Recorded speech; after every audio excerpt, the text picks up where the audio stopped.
Good afternoon. It's a real pleasure for me to introduce Archa Fox, a good friend. Archa is principal investigator of the Cancer Gene Expression Laboratory at the Western Australian Institute for Medical Research. Archa did her PhD in 2000, and she did it with Merlin Crossley when he was still at the University of Sydney. And Archa worked there on zinc finger transcription factors in hematopoiesis, in particular on the interaction of fork transcription factors with GATA transcription factors. And then she did postdoctoral work in Dundee with Professor Angus Lamont from 2000 to 2006, and this is where she became interested in the nuclear organization and its effect on gene transcription, and that's remained her interest.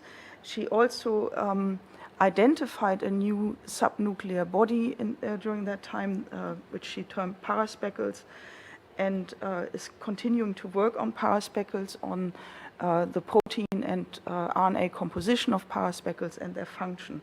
Archa has also been very active in the organization of the Lawn Genome Conference. She was conference convener of the Lawn Genome Conference this year. So with this, I'd like to hand over to Archa and thank her for coming all the way from Perth and talking to us today.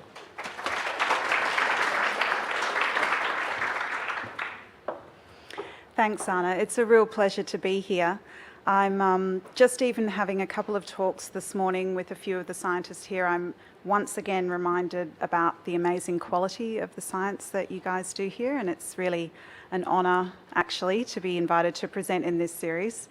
I've also been told that the postgrad students have really upped their game, and they really have to pay very careful attention to these talks as they have to do some sort of assessment on it. So I hope that I inspire you, I hope that I'm clear, and I also hope that I haven't oversimplified some things, because you guys are all very clever scientists.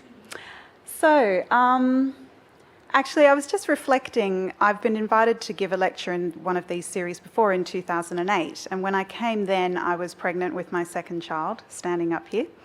And a lot's happened since then, and I think from that lecture I learnt, again, that the level of knowledge in this audience, in this institute, is pretty amazing.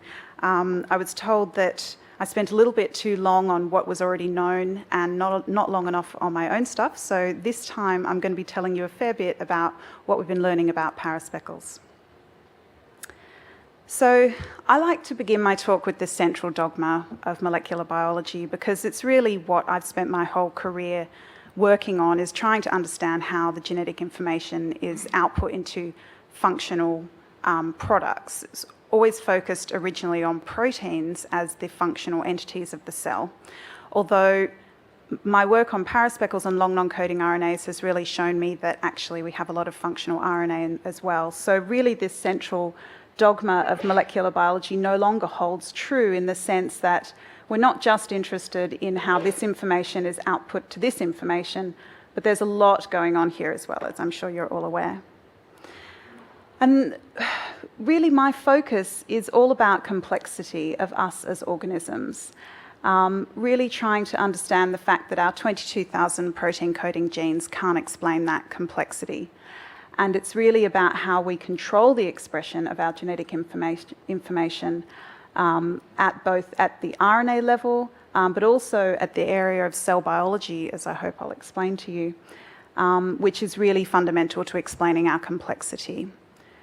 And what I focus on in my lab are these two themes: nuclear organization and non-coding RNA.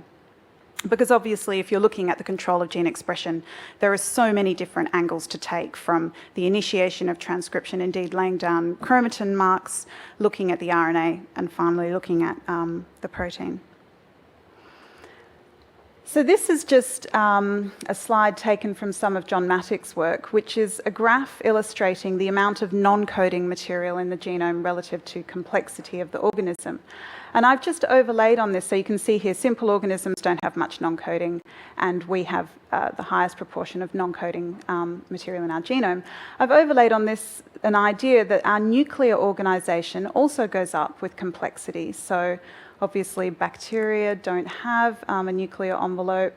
And then we come through to yeast, which has some nuclear substructure, but really mammals have the most complex nuclear organisation. So again, it's this idea we've got these two themes. Perhaps these different elements can help explain our complexity.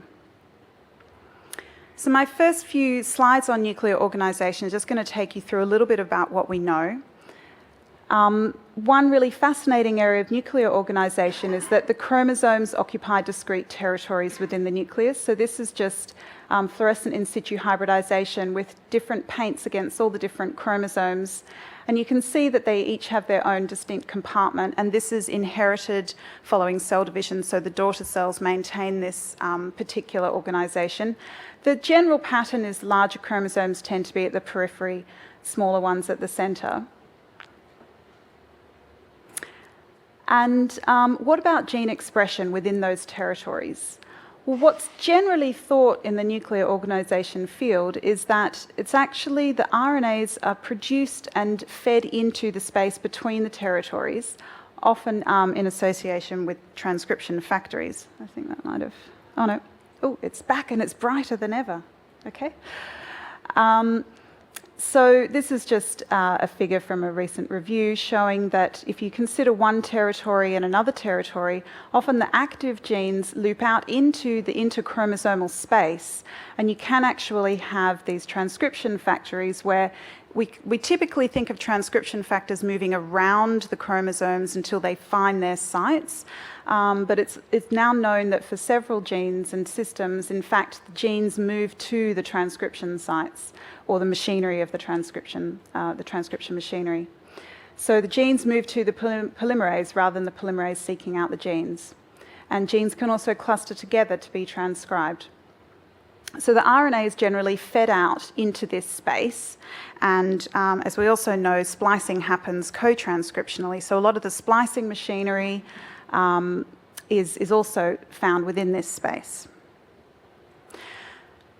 So within these interchromosomal spaces are the subnuclear bodies, and this is really the focus of my lab, are these paraspeckles. They're these proteinaceous subnuclear bodies.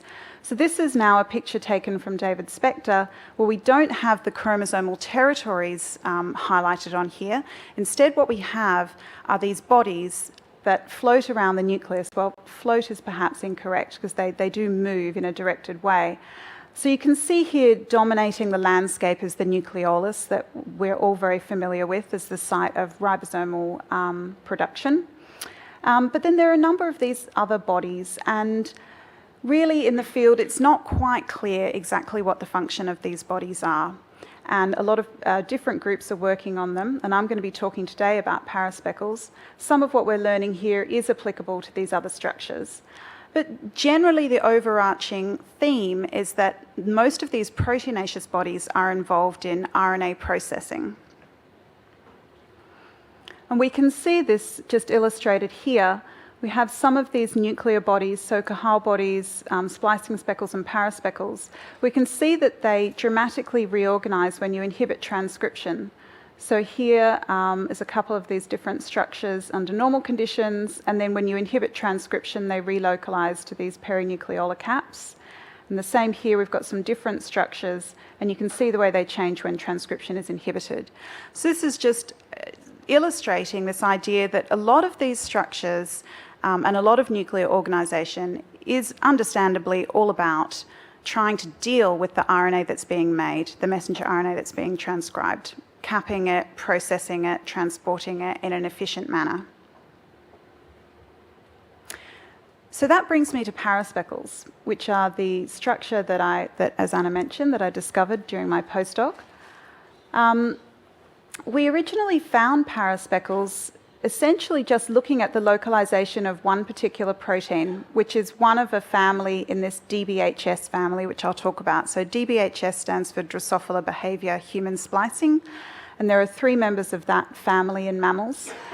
One of these proteins, which I originally worked on when I came to the Lammen lab, we expected it to be a nucleolar protein, but instead when we looked at its localization, it enriched to these little dots in the nucleus. So here we have just a slice through a HeLa cell. These green dots are paraspeckles.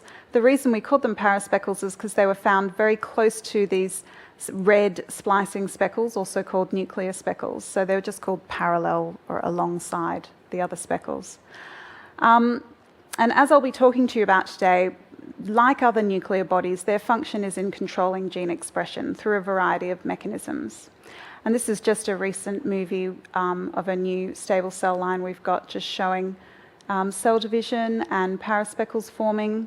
Unlike several other nuclear bodies, they're not that dynamic. They tend to form and stay near their site of birth. And we originally described them in 2002, so it's been over 10 years since I discovered these. We're actually in a pretty good position in terms of figuring out what they do, what they're composed of. And I feel in a little bit of a privileged position because there are a lot of other nuclear structures where we still don't really know what they do or what's in them. So I'm kind of happy about that. So the area that has really taken off in the last few years is the connection between paraspeckles and long non-coding RNA biology. And it's really got me very interested in long non-coding RNAs, which I'll talk a bit more about in a minute. But essentially in 2009, there were 3 papers published showing that paraspeckles, which we'd always looked at as just a proteinaceous body, so we had our protein of interest, which we knew enriched at that body, was actually built on a long non-coding RNA. So it's a really exciting finding, and as I said, it sort of transported me into this area of long non-coding RNA biology. So it's one particular long non-coding RNA called NEAT1, which now stands for Nuclear Paraspeckle Assembly Transcript 1. It's a mammalian gene, and if you knock it down or if you ablate it with siRNA, you lose paraspeckles completely. So it is really a structural scaffold for paraspeckles. So NEAT1 actually has 2 isoforms that are completely overlapping at the 5' end.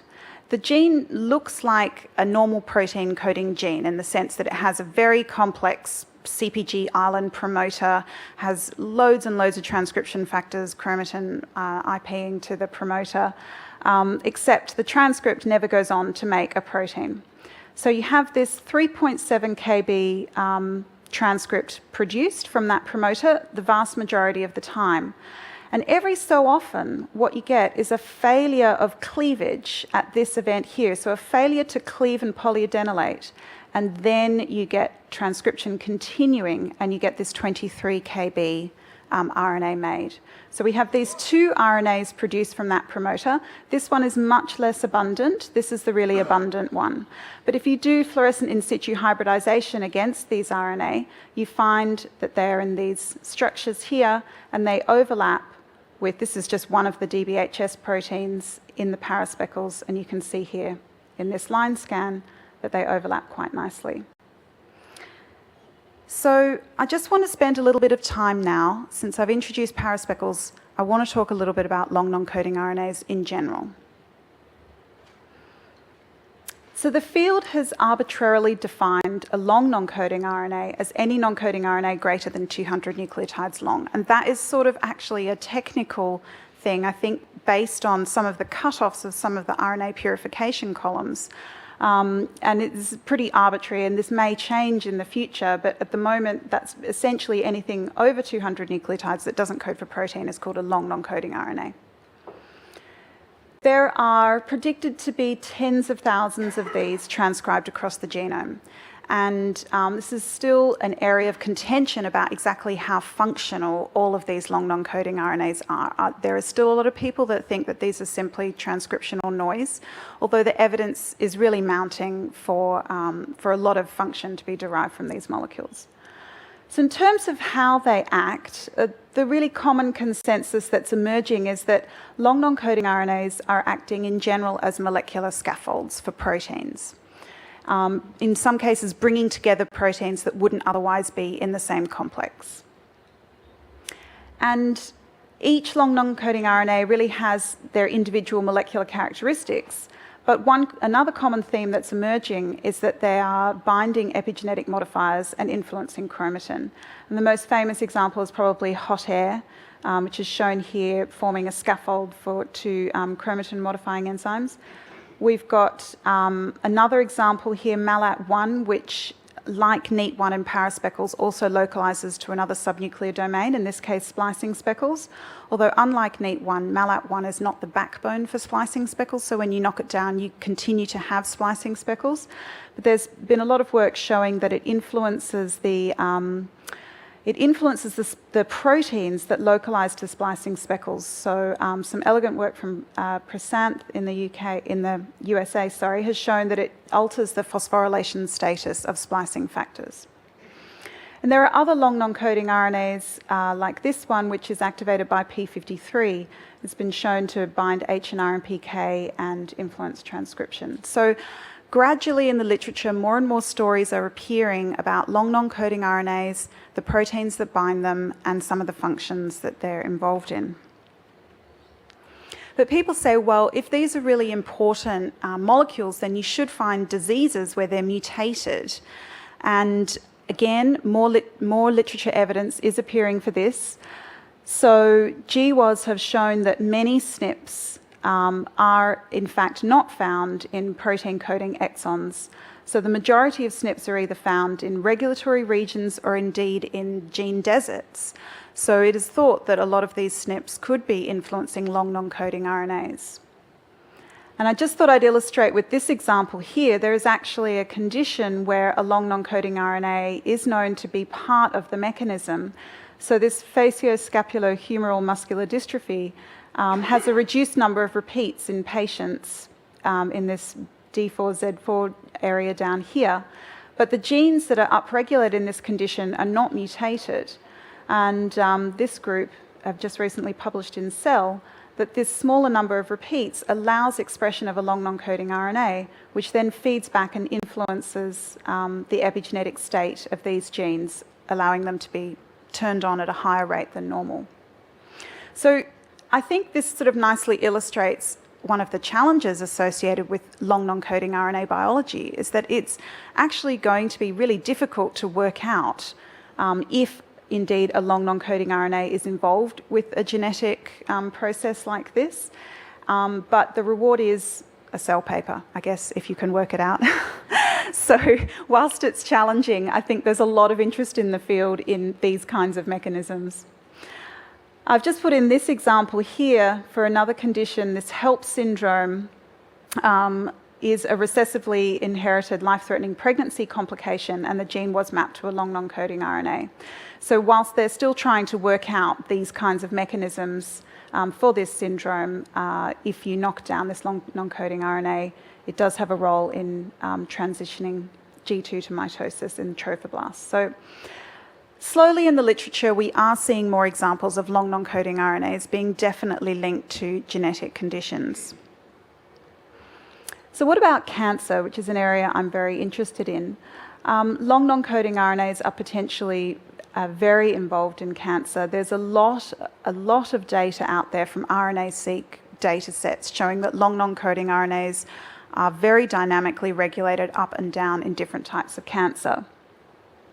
Again, as I've mentioned, hot air is probably the most famous example, which has been directly correlated with breast cancer metastases.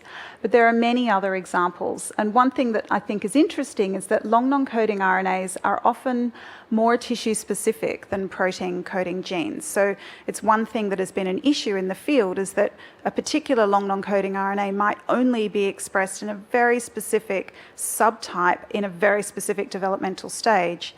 And that could turn out to be something quite useful in cancer if you can get a really specific diagnostic, for example, for a particular cancer type or stage.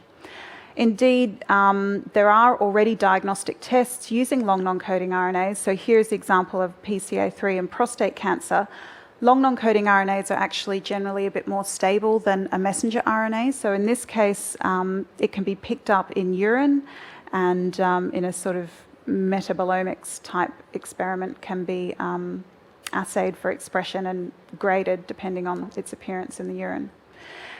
And there's a lot of interest in the field in perhaps long non-coding RNAs being therapeutic targets with oligonucleotide drugs, but I think that's still a little way away. So if you think about long non-coding RNAs and I guess I've been thinking about this quite a lot since we discovered this long non-coding RNA in paraspeckles. How are we going to work out the function of all these molecules? Because unlike microRNAs, each one is quite different. And I actually think of each long non-coding RNA as a bit like a protein with their own structure, their own molecular partners, possibly even catalytic activity. So it's going to be a lot of work to find out how each of these is acting. And I think we're not going to see something like a microRNA story.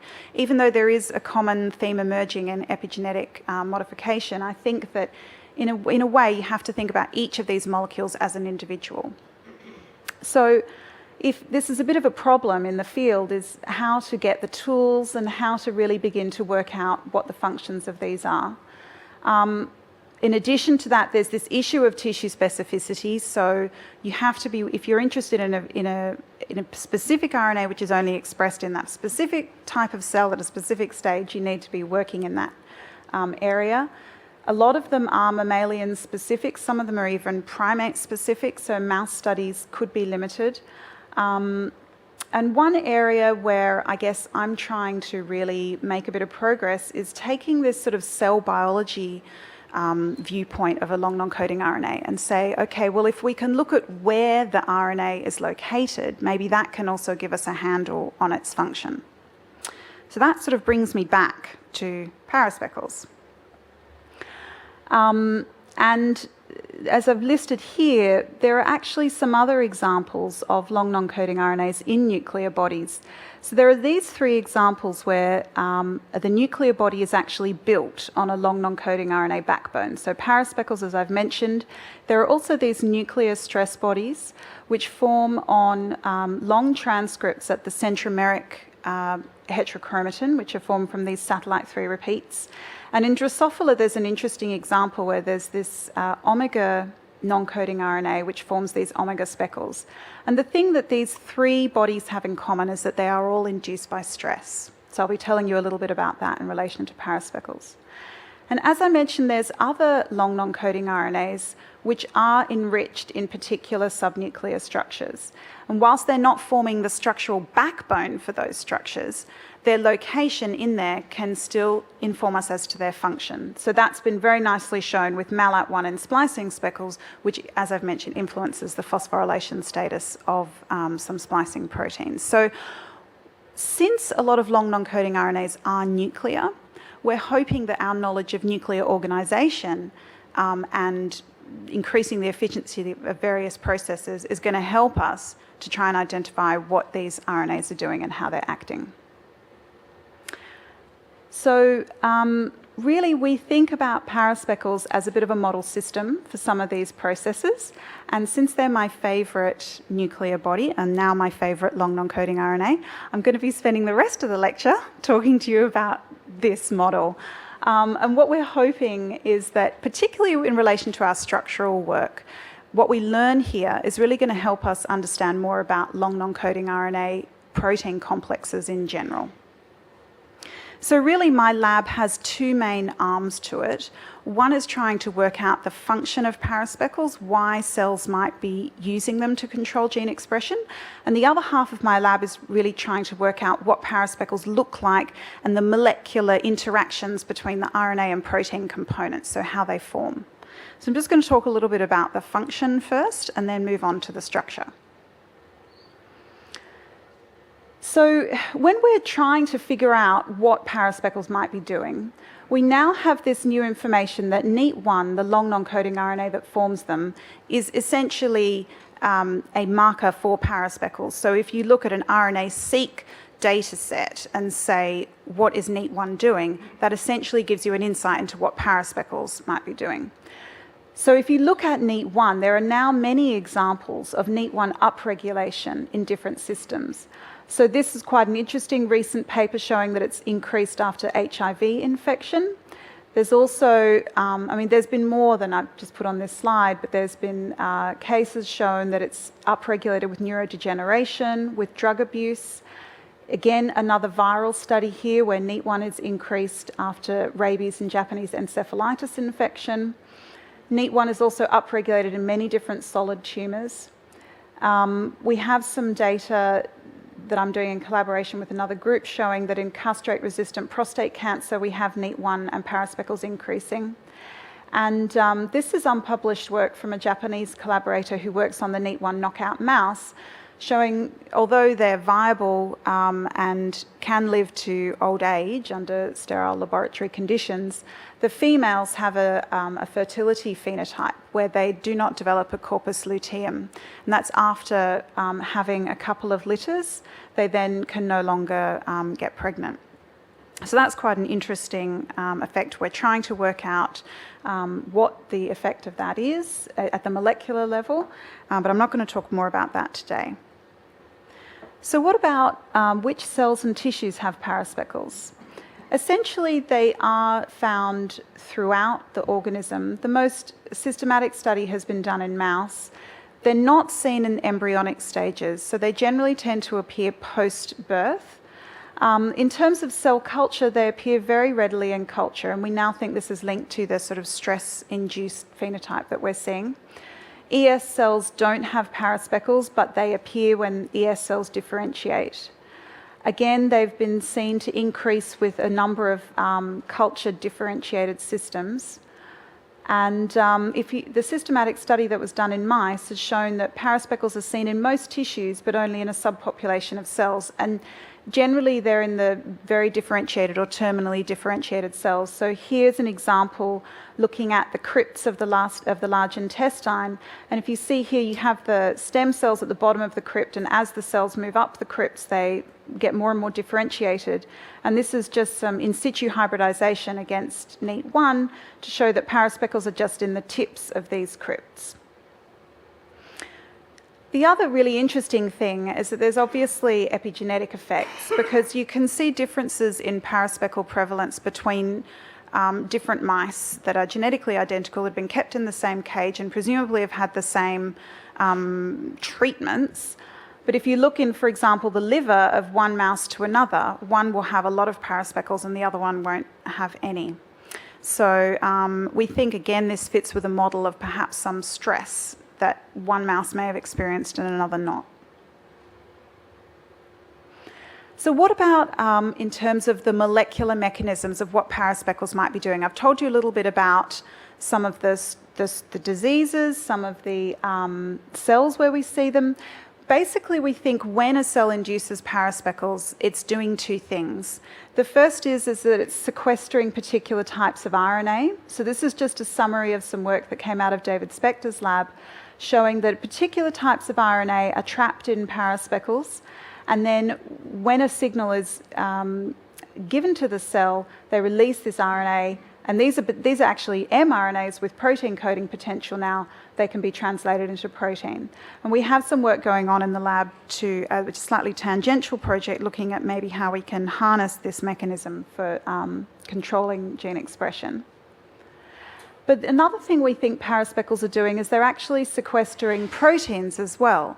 So they're acting as a way of not only trapping particular RNAs, but also particular proteins. And I guess it's important in this way to mention that the proteins that we know are in paraspeckles are constitutively present. They're generally the sort of housekeeping, ubiquitous type nuclear proteins. But it's only with NEAT1 transcription increasing or decreasing that you induce paraspeckle assembly and disassembly. So here is just to illustrate that nono, which is one of the DBHS proteins, if you stain for nono, you can see here in this nucleus that there are very few paraspeckles, or here only these small paraspeckles, but there's plenty of protein there. But in this nucleus, for some reason, it's expressing a lot of NEAT1, and you have a lot of these paraspeckle structures. So we now have some evidence showing that just sequestering this amount of protein in these structures is actually influencing the availability of that protein at all the other sites throughout the nucleus. So we're now in the position where we can actually get rid of paraspeckles and make them larger in culture. And it's helping us get a little bit of a handle on what they might be doing. So we can knock down NEAT1 with antisense oligos or siRNA, and we can get rid of paraspeckles. And we actually have a number of ways now where we can make paraspeckles larger. The one that we use most is by MG132 or bortezomib, which are drugs that inhibit ubiquitin-mediated degradation, protein degradation. Or we could also use stressors, so reduced pH, serum starvation, and even bacterial infection, as my PhD student discovered one day when his cells got infected, that the paraspeckles were very, very large. So that's one of those funny little things that happen in science. But you can see down here, if we look again at one of our DBHS proteins, this is just HeLa cells. Under normal conditions, you see paraspeckles. When you knock down NEAT1, the protein is distributed throughout the nucleoplasm. And with this MG132 treatment, we see these much larger, more abundant paraspeckles. So we now know that all of this, as I alluded to earlier, is due to NEAT1 levels, and specifically the transcription of NEAT1. So it's not about stabilising the transcript, it's simply about pumping out more NEAT1 RNA. So here's some work from my student just showing that if you drop the pH or if you serum starve the cells, you can see the NEAT1 levels go up over time. So this is just qPCR against the two different NEAT1 isoforms. And again here with MG132 treatment, we can see the various NEAT1 isoforms go up over time. And these sorts of observations could be, as I say, due to the RNA getting stabilized in some way, or in fact its transcription increasing. And we think it's that latter, because if we can take the promoter of NEAT1 and we can see upregulation of that promoter with MG132 treatment, we can also look at the nascent RNAs or the total RNA population, and it's really the nascent, the newly transcribed RNAs that are increasing with these stressors. So my student at the moment is trying to work out exactly what are the transcription factors and their binding sites in the promoter of NEAT1 that is causing these upregulation under these stressors. But we're trying to figure out, okay, so there are these stressors and they're increasing transcription of this RNA, which is making more paraspeckles, or if there's no paraspeckles to start with, it's producing paraspeckles. But what is the effect on the cell? I mean, why would the cell be doing this under stress?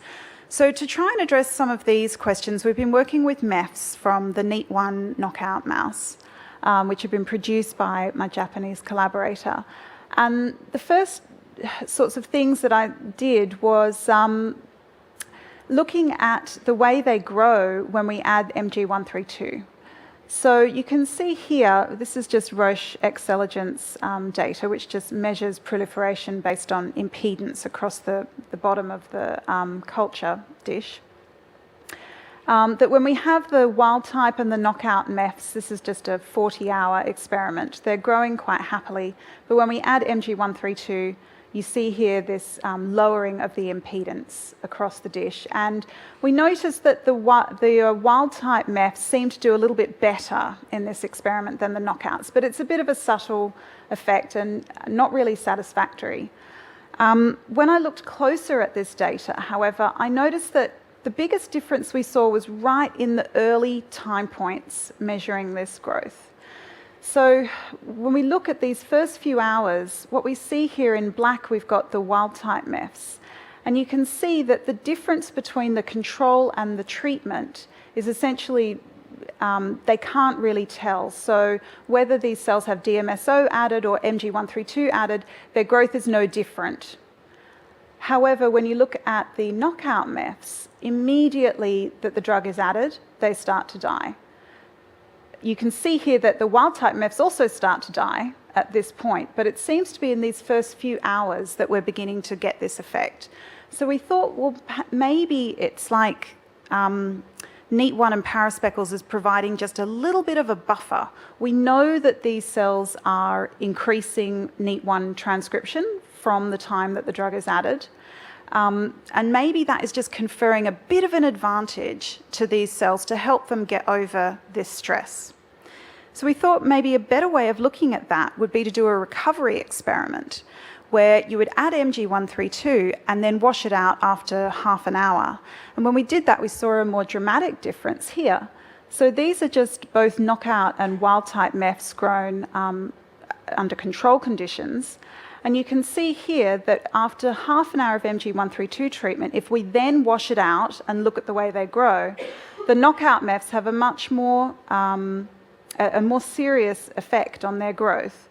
The wild-type MEFs are growing in a very similar fashion. In fact, these are actually growing more happily than the cells that have never seen MG132. So this is quite a dramatic difference here. And we think this is quite interesting that it's only that half an hour exposure to this stress which has teased apart this difference. So our idea is that perhaps paraspeckles and NEAT1 induction is conferring some sort of buffer to stress, as I mentioned, but we now have to go and work out exactly the molecular mechanism for that. In collaboration with Tetz and Shinichi, we do have a hypothesis that a key transcription factor is being sequestered in paraspeckles, and that's influencing gene expression under these conditions. But it is hard to think that in that 1/2 an hour window, you could be having all these rapid changes, for example, changing the transcriptional landscape. So what we're now looking at is the possibility that just that half an hour treatment of MG132 is then sort of setting up a program of resistance which these cells are enjoying and these cells cannot access. So just to kind of wrap up this sort of functional side of the talk, how and why do cells induce paraspeckles? Well, it's all down to this long non-coding RNA NEAT1. So really, when we think about paraspeckles, it is essentially a readout of NEAT1 transcription, and we can manipulate that now. We think that cells might induce these to have a sort of buffering role against stress, and we think that by inducing paraspeckles, we're resulting in the sequestration of particular factors that then change gene expression. And I think when you look back at the sort of studies of where NEAT1 upregulation has been observed in cancer, in viral infection, with those particular stresses, you could see that perhaps it is a defense mechanism to try and buffer against those stresses. But obviously, there's a lot of work to be done to kind of flesh out that story, but that's all right. Hopefully, it'll keep me busy for years to come. So I just want to switch tacks now and tell you about some of the work we're doing on the structural aspects of paraspeckles. So this, as I mentioned, is we're really hoping that what we learn here is not only going to be interesting in terms of paraspeckle biology, but also is going to help the whole field to learn a bit more about long non-coding RNAs, the way they're organised. There are a lot of other RNA protein granules as well, like P-bodies, germ granules. And whilst there's no evidence that these are built around a long non-coding RNA, some of the properties that we're working out in terms of the proteins and the RNAs we think will be applicable. So in 2009, Charlie Bond and I wrote a review on paraspeckles, and we made this picture for what we knew about paraspeckle structure. We had down here the chromatin. So paraspeckles actually form right next to the NEAT1 gene. So it's really, as soon as the NEAT1 RNA is transcribed, it is formed into a paraspeckle. That's known. So we have here the NEAT1 RNA, which is being fed into this structure. We have highlighted here these DBHS proteins, which form dimers. And then we have some of these other RNAs. This is what we put into this review. We now know that there are several other proteins as well. And we see it here abutting a splicing speckle. So this was what we knew in 2009. And I like to put this up because by the end of the talk, you'll see we've sort of learned a lot from this point, which is really gratifying. So one of the really interesting studies there was a collaborative study I was involved in with a really amazing electron microscopist in France, Gérard Piron, showed that actually the NEAT1 RNA is organised very particularly in paraspeckles. So he can do in situ hybridization against different parts of the RNA combined with EM.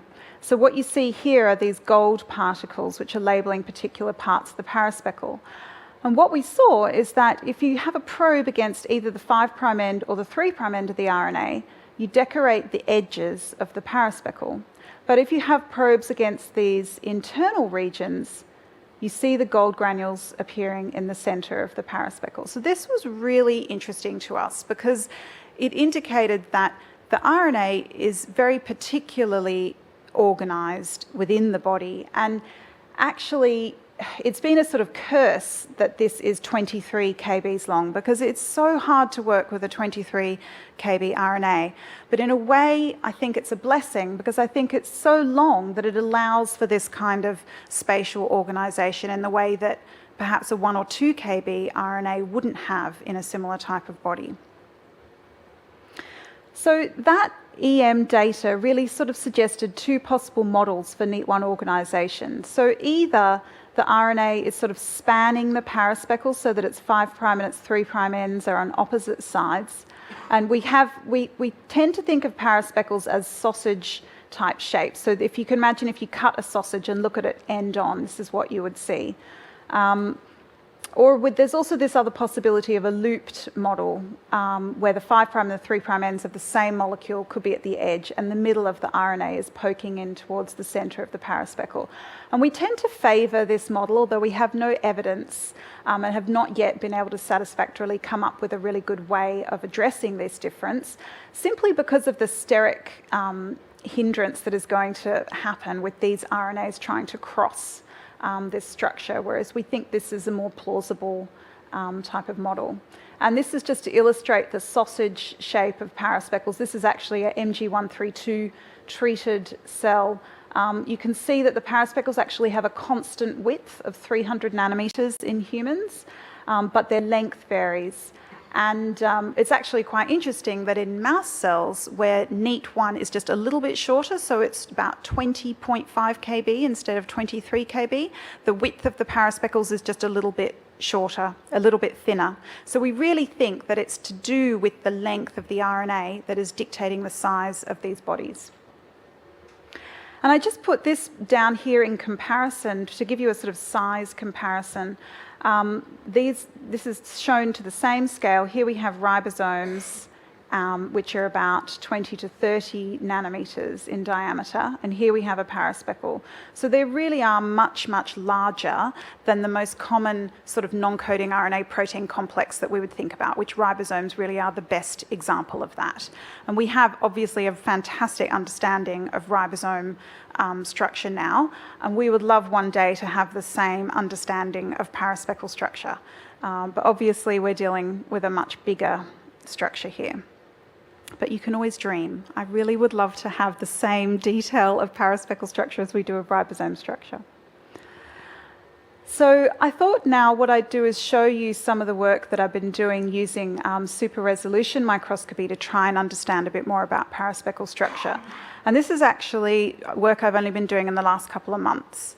And I've been doing it at Bio21. In fact, I've not been doing it. Paul McMillan has been doing it. I've just been sending my samples across. It's great because we don't have a super resolution microscope in Perth, but he does this on a collaborative basis, which is fantastic.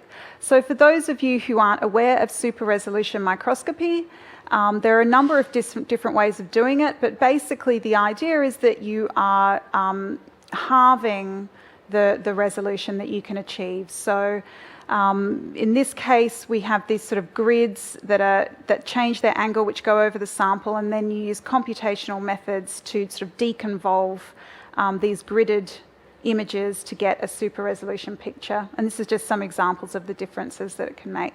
But in terms of the importance for us is that you can now resolve down to 120 nanometers in X and Y and 300 nanometers in Z. So given that our paraspeckles are 300 nanometers wide, we were hoping that the super resolution microscopy could tell us more about the sub-paraspeckle structures.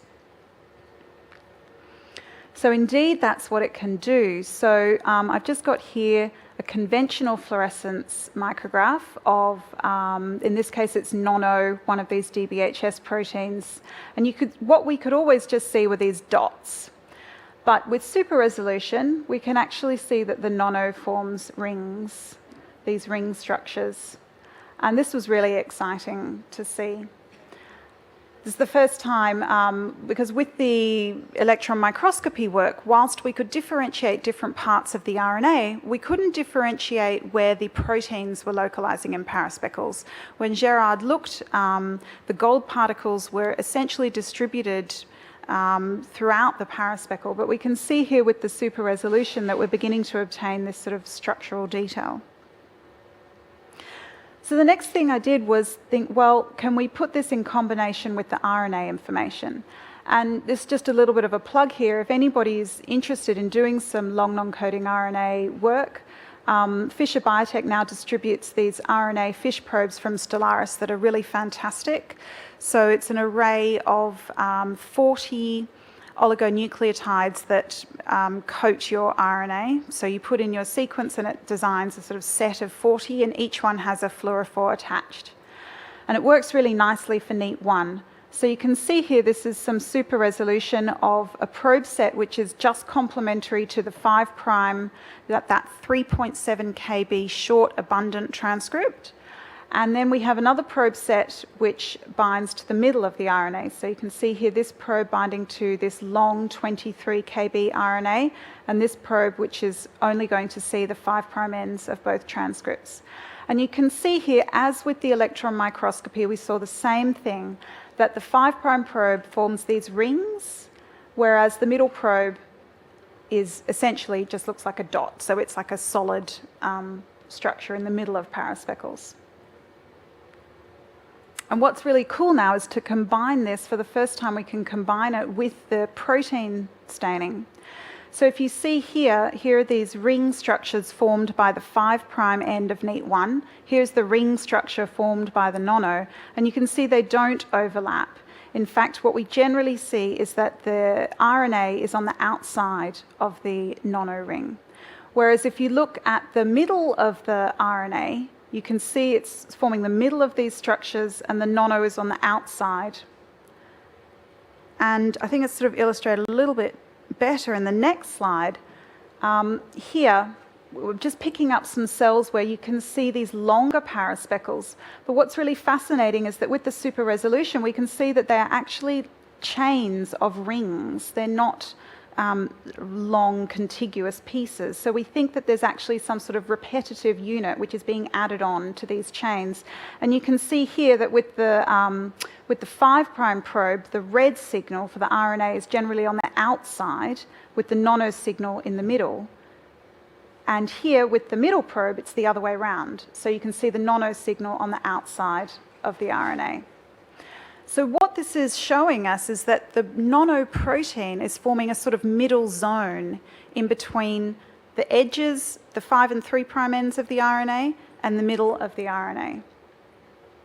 And we've got a whole lot more experiments now in mind to try and figure out what these repetitive units are, and we want to do some live cell imaging of MG132 treated cells now to see these paraspeckles growing and these ring structures being added on. So as I mentioned, we think now that these DBHS proteins are forming a sort of middle zone binding to the RNA in this region here, so that we have the 5' and 3' ends of the RNA on the outside and the middle of the RNA there in the middle of paraspeckles.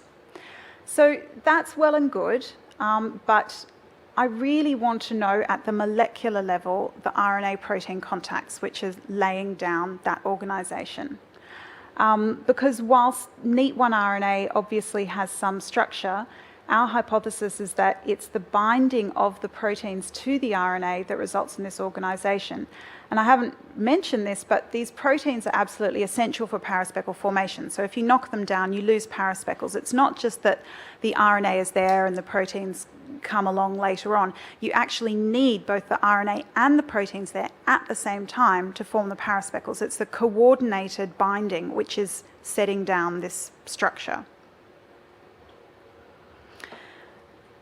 So we've been doing a lot of structural work on these proteins, and this is in collaboration with Charlie.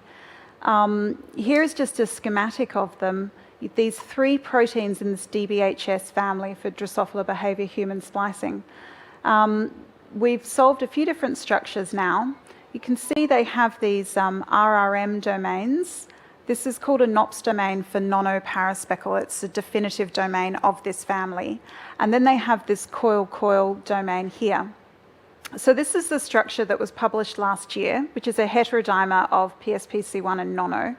We had to truncate off some of this low complexity region at the N and C terminal, both proteins. So this grey box indicates this structure. And you can see that actually the dimer has 4 RRMs in it. So if you look in, the green is one monomer and the red is another monomer. And here's the N-terminal RRM, the C-terminal RRM, and then you have this NOPS domain which loops around the back of the other RRM and goes to form this coil-coil here. And this is now some unpublished work actually. So Miwa Lee in Charlie's lab has just solved an extended structure where the dimer, the RRMs look very similar to the PSPC1 nono. This is now SFPQ, which has a lot of this low complexity region as N-terminus to differentiate from this family. But this is a very highly conserved, this extended coil-coil. And what she was able to do was to actually make protein with this extension and then to crystallize it, which is no mean feat, because you can imagine that having these coils sticking off, this protein really likes to aggregate in solution and become insoluble. So this was really a Herculean effort on her part. And we were particularly interested in these coils, the reason being that we knew they were very important for paraspeckle function. So what we think those coils are doing is that they're allowing the protein to oligomerize. And we can actually see here in the crystal packing of the SFPQ extended structure that you see in black here the coil from a neighboring molecule coming and oligomerizing, binding to the coil from this red dimer here. So when we first published the PSPC1 nonoheterodimer, we speculated that these coils were extended, and we speculated that there's a continuation of some leucine residues that would increase this coil. What we've now been able to do is to mutate those leucines and show that they're absolutely critical for paraspeckle localization. So if you take the wild-type protein and express it in HeLa cells, it can go to paraspeckles. But if you mutate those leucines, so disrupt the ability of this protein to oligomerize, then it can no longer be targeted to paraspeckles. So we think that this oligomerization propensity of these proteins is very important for their ability to form paraspeckles and be targeted to paraspeckles. And this is actually emerging as a bit of a common theme in terms of nuclear proteins, that if you can force a local high concentration of a nuclear protein on an RNA or on a particular chromin site or in a particular body, then they readily oligomerize and form these sort of larger structures. So in this case, with paraspeckles, we think that NEAT1 is the nucleating factor, the seed factor, that is forcing a local high concentration of these proteins that is then allowing them to oligomerize. But what we'd really like to know is how the proteins bind the RNA. So what is the binding site on NEAT1? There has to be a really high affinity binding site, because as soon as the RNA is made, these proteins are drawn down onto it. So Ellen Fortini in my lab is doing a PhD project. Part of it is to do this technique called PARClip, to try and identify the RNA motifs within NEAT1 which are recognized by DBHS proteins. And just to explain a little bit about that technique to you, it's essentially just like a really large-scale immunoprecipitation experiment. But before you do your immunoprecipitation, you add an RNA analog to the cell culture, and that gets incorporated into the RNA that's made. So it's called 4-thiouridine. And then you cross-link your cells at 365 nanometers, and all the 4-thiouridines will get cross-linked to your protein. And the nice thing about this, as opposed to other sorts of clip techniques, is that you can then look at that cross-link site, because it results in a U to C or T to C conversion. So you can really precisely map the cross-link sites. And this has actually turned out to be really great for this project. So if you just look here, this is radio-labeled RNA associated with the proteins. You can see in the control IP that nothing comes down. If you look at a non-cross-linked sample, so this is where we're pulling down our DBHS proteins, but we haven't cross-linked the RNA to it, then there's no RNA associated up here with the proteins. We just have all the RNA down in this group down here. But if you look at this lane 4, this is where we have 4-thiouridine incorporated RNA cross-linked to our protein, and we see these two major species. And this is actually a really fortunate serendipitous event, because we have a very nice monoclonal antibody to one of the DBHS proteins, nono. And it turns out that nono exists primarily as a heterodimer with SFPQ. So that's what these two bands are. If we can pull out nono, then SFPQ comes down in our co-IP in a 1-to-1 ratio. So we actually get 2 lots of RNA for the price of 1. So we've now sequenced these 2 sort of RNA libraries associated with these 2 proteins. And Ellen's just been working on some of the data. And this is just to show you that NEAT1 is the top hit across the genome for these proteins. So whilst they do bind some other RNAs, NEAT1 is absolutely their preferred RNA. And we see cross-links all across NEAT1. So this is the 23 kb isoform, here's the 3.7. But what's really exciting is that we have 2 major areas, or 2 major peaks. And this is coming up in both the nono and the SFPQ libraries.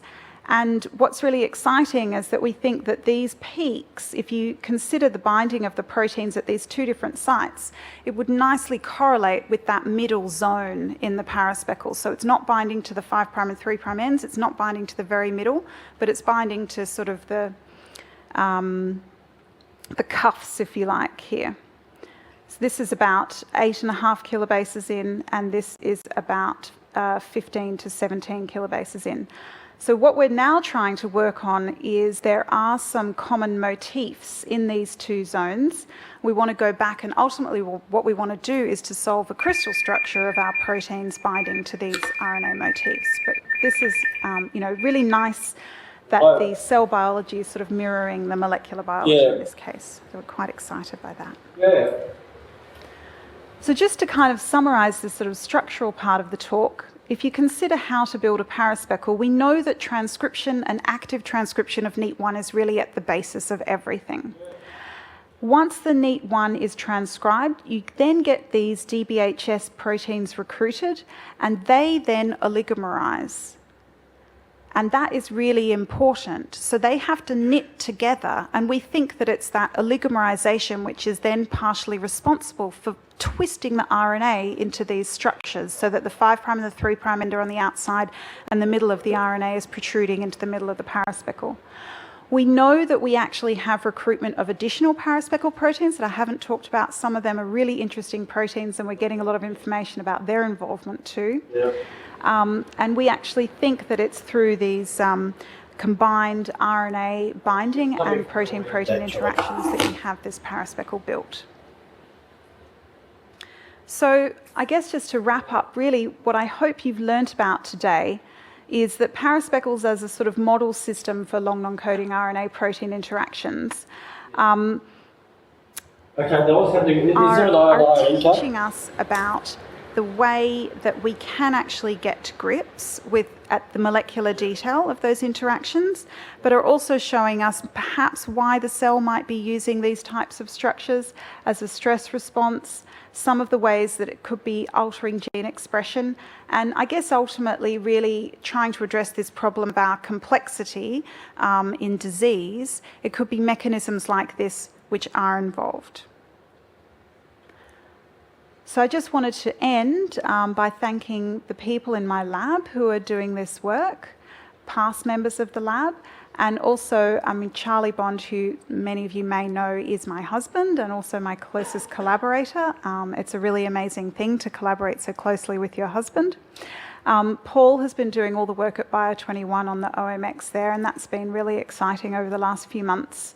A lot of the functional work, I collaborate with Tetsuro Hirose and Shinichi Nakagawa in Japan, and the EM work, collaboration with Gérard Piron in France.